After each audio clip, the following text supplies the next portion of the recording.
ஆகூழால் தோன்றும் அசைவின்மை கைப்பொருள் போகூடால் தோன்றும் மடி.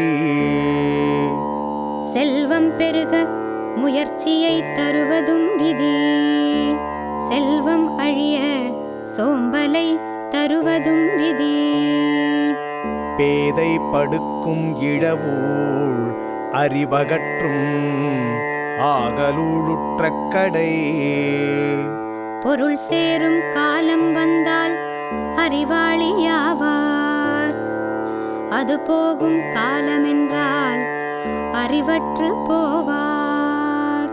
நுண்ணிய நூல் பல கற்பினும் மற்றுந் தன் உண்மையறிவே மிகும். நுட்பமாய் நூல்களை கற்றறிந்த போதிலும் உண்மை அறிவே சிறந்து விளங்கும்.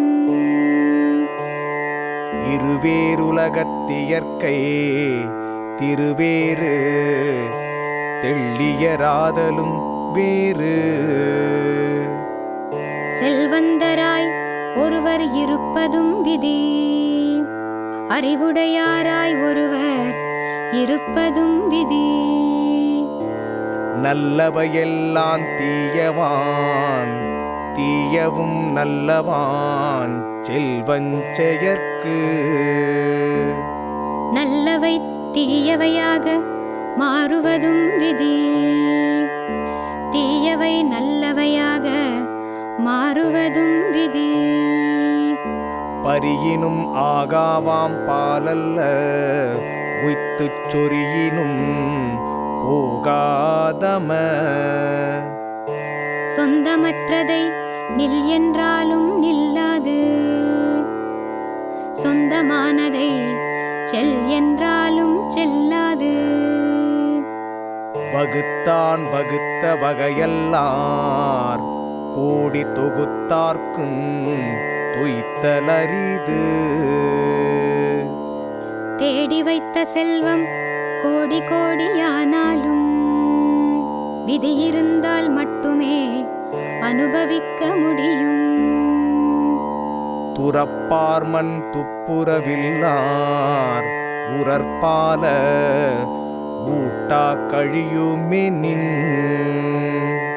வாழப் பொருளின்றி வாழும் வறியவர்க்கும் ஊழின் துணை வேண்டும் துறவு போவதற்கும். நன்றாங்கால் நல்லவா காண்பவர் அன்றாங்கால் அல்லற்படுவதெவன்.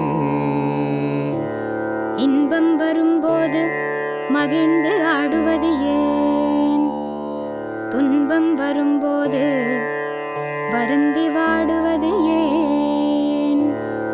ஊழிற் பெருவலியாவுள மற்றொன்று சூழினும் தான் முந்துரும்.